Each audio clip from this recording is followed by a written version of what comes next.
No, opposite of what you do. What a cheeky thing. G'day, I'm ABC Science's nature nerd, Anne Jones. We've got plenty of deadly animals here in Australia. Now it's time to look all around the world. I'm going to review the best videos on the internet. From lightning-fast assassins to clever little criminals. I hate you! I'm also going to speak to the luckiest people in the world who found themselves face to face with deadly animals. I sprayed the shit out of her with bear spray. To discover which of these 5 land animals are truly deadly.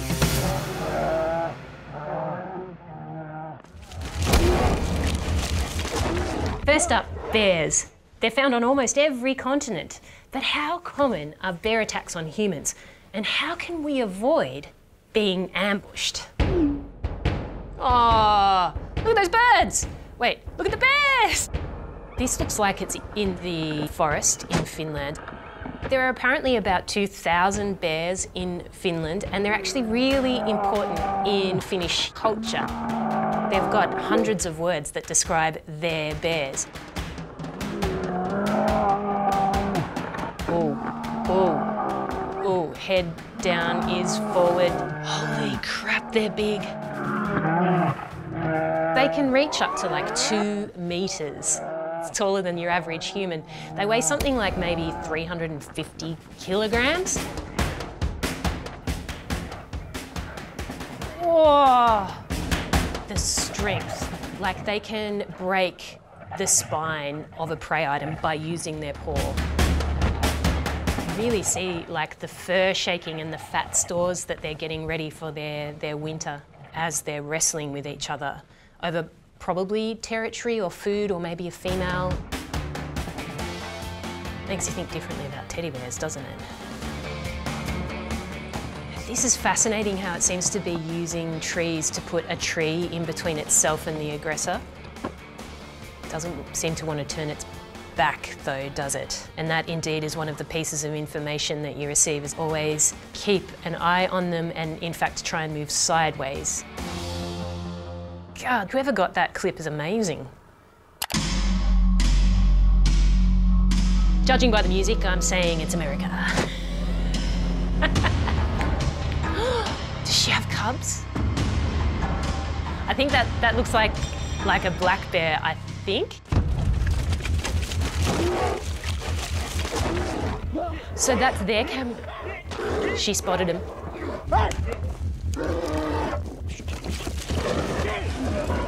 She was just protecting her cubs. It's a natural thing to do, to want to protect your genetic legacy, and that's essentially what she was doing. Especially if she is a black bear, it's really unusual for them to be aggressive. They're actually very timid and would much prefer to eat, you know, fruits and berries. They really aren't going for large prey items like a human. That was Did he cut himself? I'm like, we're fine. He's like, no, we're not. Yeah, life sucks in bear country. Just had a grizzly with 2 cubs. Wow. Coming With cubs. from about 80 yards. And I sprayed the shit out of her with bear spray. So in North America every year there's something like 11 attacks on humans, and not all of those are fatal. She got my head good. I don't know what's under my hat. Wow. My ear. You can see a bit of skin. My arm. I just walked out 3 miles and I go to the hospital. Those guys were incredibly lucky, both to see the bear and to survive a bear attack. And I spoke to another lucky survivor. Nick was attacked near his home in Wyoming in the United States. And he says that even though it was terrifying, he really doesn't blame the bear. Just as I stepped around, I saw a sow grizzly bear with 2 little bitty cubs. And I just said, uh-oh. It took her about 2.5 seconds to get on me. And the first thing she did was reach up and bite half my face off. Bit through my hand, she bit through my knee, she bit my scalp and peeled it. And right then I thought, yeah, this could be it. It's probably just 15 or 20 seconds, seemed like an hour. And then she left. I don't think her intent was ever to, well, I'm just going to kill us. She just wanted me neutralized. She wanted me to be not a threat to her cubs. She wasn't a rogue bear out there trying to take out humans. This was my fault. So I think that anybody who goes out into the backcountry here is prepared, understand what you're doing, where you're going, look for signs, take, and know how to use bear spray. Because it doesn't do you any good if it's still on your belt. Nick's attitude is really impressive to me, to understand that that he was in her home and she was doing what was natural. And that's the thing, when you're on bear country, you should have bear spray, you should be prepared. But what happens if you're in your backyard? Oh, hi! He gave it a fright. Gave me a fright. I like that he's talking to it. I don't know what he's saying though. Sinua tällä harjalla lyön perkeet, jos tuut tänne. He's not shouting at it when the bear is in an aggressive posture. Shouting in general is not recommended because, especially for brown bears, it could be interpreted as aggression and actually make them more aggressive towards you. This one turned out all right. What? Looks like he's sort of trying to call the bear's bluff. Surely there's a part of him that is scared, right? But I mean, he's acting like he isn't scared, and that's the point. What he's doing is acting like he's big and scary so that the bear thinks, oh, I better not take him on, and it's easier to get out of here.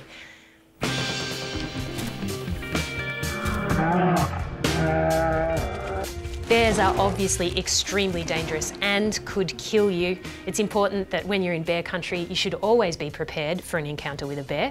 You should never approach a bear, particularly cubs, because that means a mama bear's nearby. And on top of that, keep your rubbish locked away.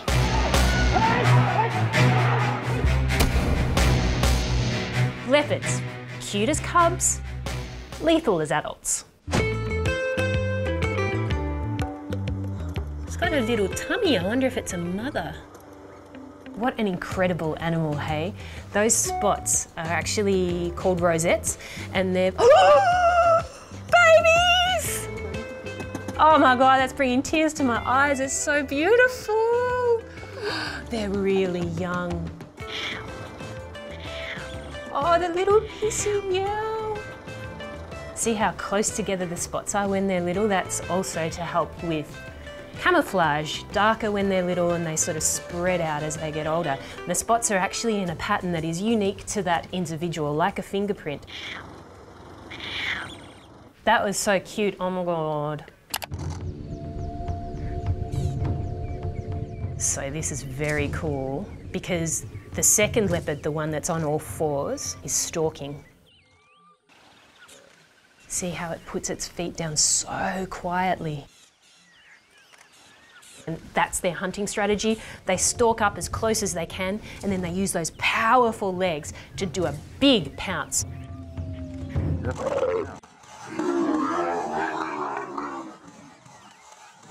They are sort of solitary animals, right? And they're territorial, so it appears as if one of them is telling the other to bugger off. Get out of my territory! Is that just leopard sounds off in the distance? I could watch cat videos all day, to be fair. Ooh, that a baboon in the background? An impala?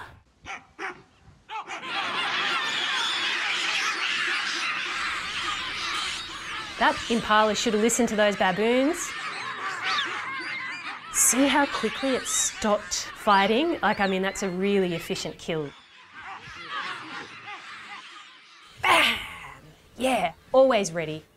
They latch on with those huge claws and then they clamp down with their teeth in the jugular area. They really love this ambush style killing. They're not cheaters. They're not great ones to do a big long chase. They much prefer to have a kill that doesn't involve them running too much.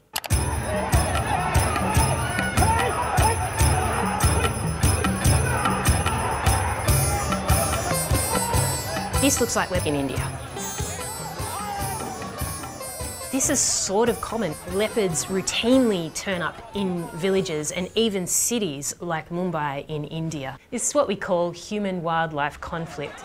It's where habitat is being used and changed by humans. It also just speaks to the amount of people and the encroachment into leopard habitat. Oh my God. My God. Not only is the leopard an incredible jumper, they're quick. They can run almost 60 k's an hour. They're so strong. They can jump something like 6 meters in length in one big leap. And they can also jump 3 meters straight up. Imagine being on your way to work and being confronted by this.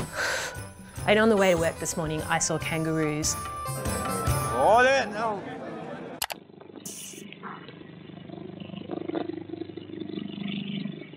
Okay, someone's garage.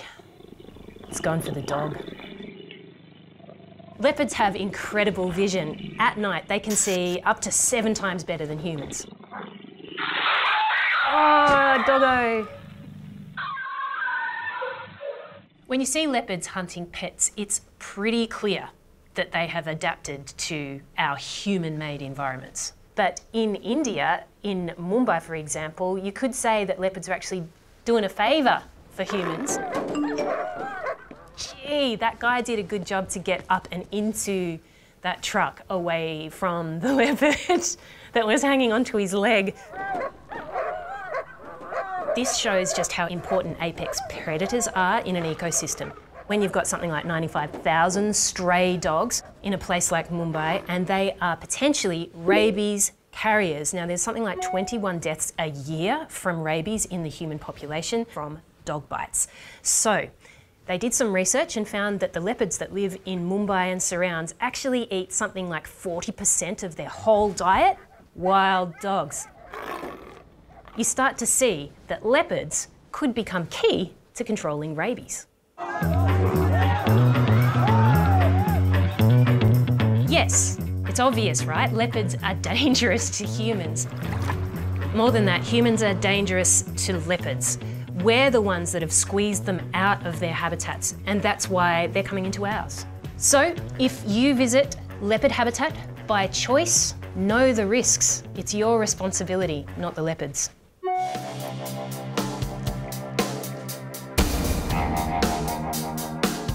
Raccoons' bandit markings have made them the subject of songs and cartoons, but there's a lot more than just a cute animal to this story. Well, actually, their Latin name is Procyon lotor. That translates as trash pandas. All right, you can do it. You can do it.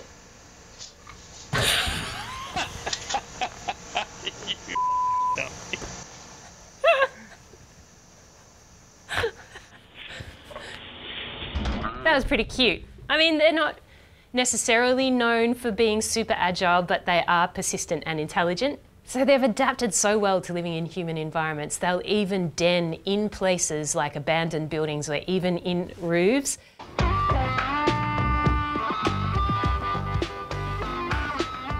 Did he eat too much trash?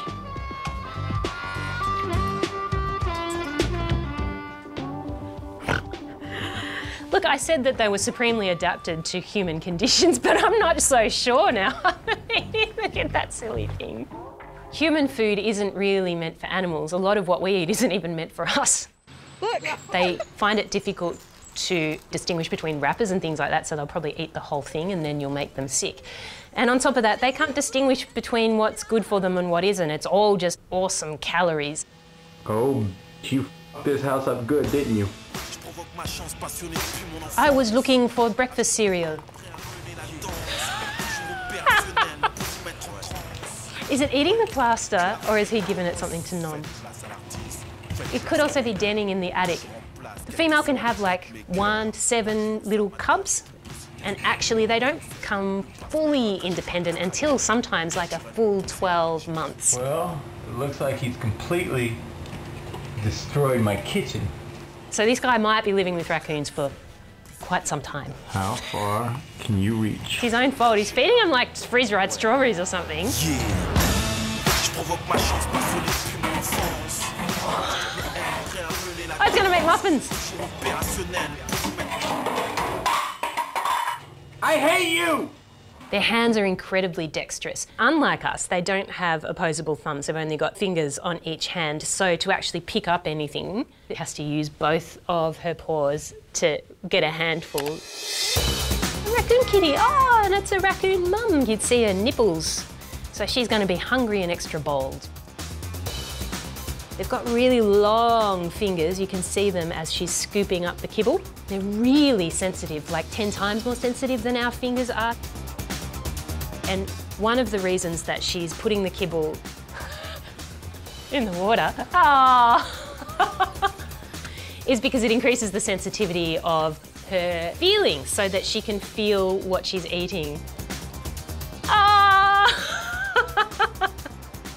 Wow, she's almost bipedal there, right? I mean, that's adorable. It also shows how bold they can be, especially when they've got young to feed, and how close they're going to come to you and your pets. So they're cute and crafty little fellas, but what makes them so dangerous? I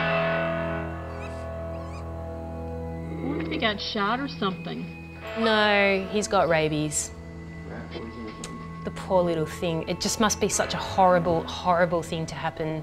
So discharge from the mouth, that's where that foaming at the mouth idea of rabies comes from, and spasms, funny posture. Oh, baby. You should really never approach raccoons because they are potentially carriers of rabies. Rabies, if untreated, is 100% fatal.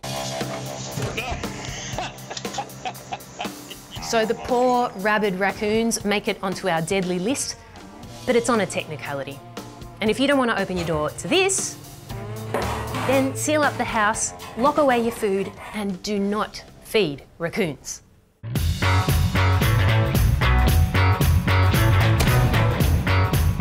We all know monkeys can be a bit cheeky. We've heard stories about that, but are they actually man killers?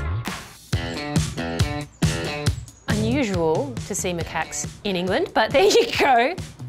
They're known for being curious, stealing things, making sure that there's no food in the, what did they, they got someone's toy. Primates in general are pretty amazing. They've got an opposable thumb. That means that they can actually touch the face of the thumb onto their other digits rather than onto the side. And it's all because of a special little joint that's in the thumb. We've got it too. On top of that, they obviously have big brains. We talk about this all the time, our closest relatives. Oh, colour vision, just like us, and sense of fun.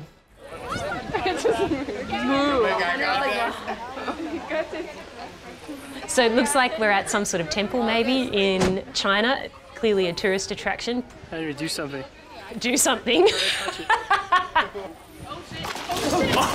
Got it. What'd you get, mate? Yes! Went for the object of high value. What a cheeky thing.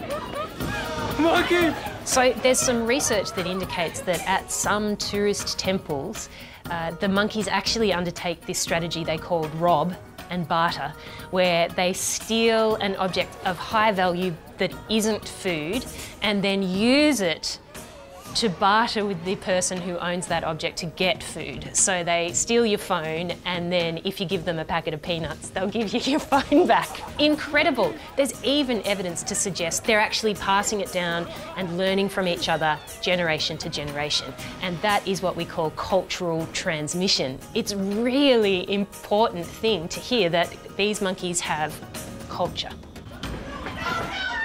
Oh, no. And an iPhone 7.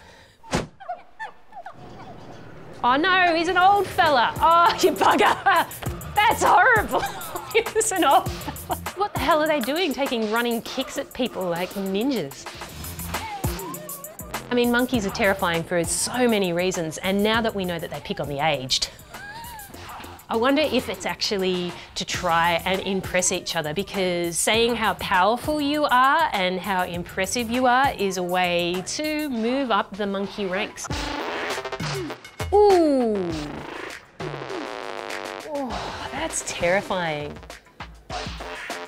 Probably just trying to go for a cup of tea or something. Poor bugger. Maybe when he went in that doorway, he actually startled a monkey.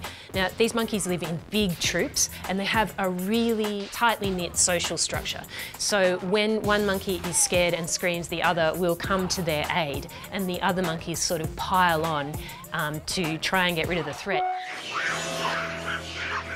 What do we got here? Oh, okay. Yeah, nature is rough. Nature is rough. You wouldn't expect, right, to see monkeys on a how deadly list. But actually, they are pretty murderous, just not towards humans. It's often towards each other. He's showing who is dominant in the context of a playtime. So that's a male monkey, a mature monkey, who's somewhere up in the top of the troop. And these sorts of male monkeys have been witnessed killing each other and also killing young. And they generally do that to the young of other males. And this is a reproductive strategy. As soon as you get rid of the female's child, she'll probably come back into yestrus again, and that means that she can have your child. Yeah. A bit icky, not gonna lie, but that's just how monkeys roll. They're really complex creatures, incredibly intelligent, and we have so much to learn about them and ourselves by watching their behaviours.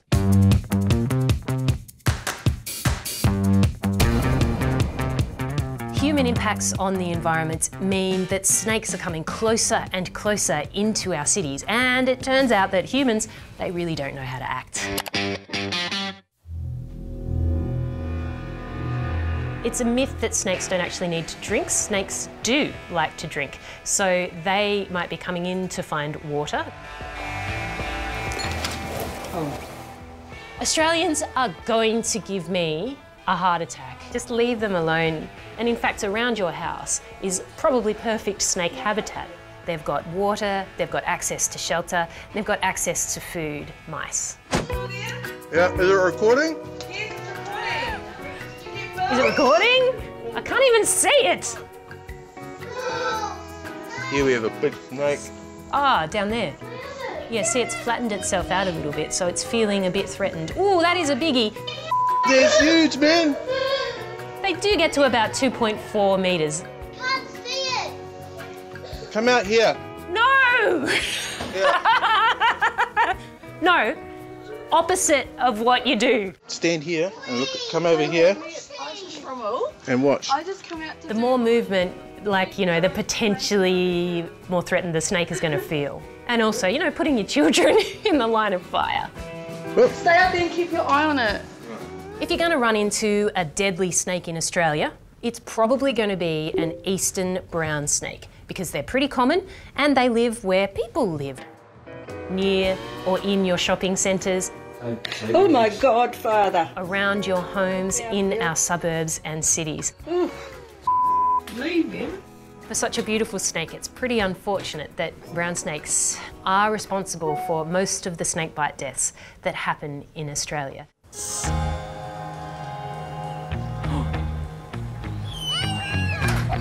It's really hard to stop that reaction from in yourself of panic, but it will often heighten the situation.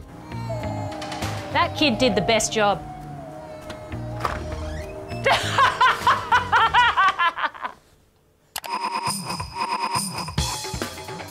Such a beautiful animal, like I am scared of them, but the way they move is just so mesmerising.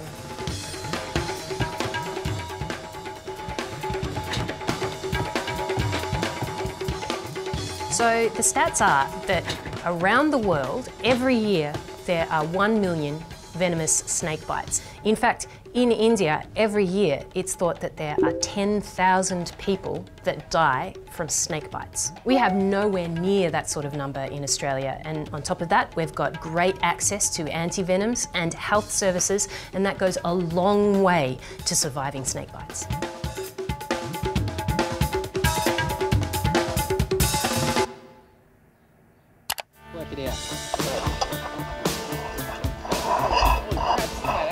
And that is a snake catcher with a moon boot on. Bless Australia. You can see the snake's tongue coming in and out of its mouth, and what it's actually doing with that tongue is smelling, in a sense. The forked tongue of a snake is actually used to give 2 points of sensitivity in front of the snake. If it goes out and the left one gets the smell of a rat, it knows to go left. And that's one of the ways that snakes find their way through the environment.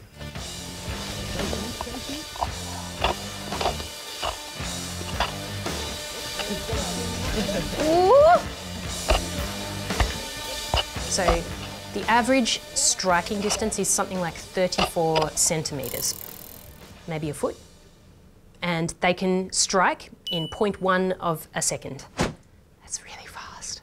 Have a crack at her. This is their defence. I'm in her space, she's scared of me. Oh! If I stay still and I pose as no threat to her, she'll start to back off. Spot on. Snakes generally don't chase you. It's not in their biological interest to do so. If I start moving again and my shadow moves, look at her. She's defending So that herself is again. sort of the second stage of what you would call snake offence. The first stage, the brown snake will make itself pretty flat, but its head won't be so far off the ground. It'll be maybe like this, makes itself flat to make itself look bigger and more powerful. That's it saying, I'm really not very happy. Then, when they go into that S posture and ready to strike, it is actually slower in its strike, but way more accurate. So it will definitely get you if it's in that position. She's got all this bush to live in. And, oh, sorry, darling, I'm really I got it, darling. So we'll let her go on her way. It was a magnificent demonstration of the fact that the snake really doesn't want to bite you, it doesn't want to eat you, it doesn't want to escalate things. Lots of snake bites that occur in Australia occur because a human is harassing the snake in some way. So the best thing to do is leave the snake alone, give it space. And if you're out bushwalking, try not to sneak up on snakes. That means use your bushwalking boots to make a little bit of a clump as you go along.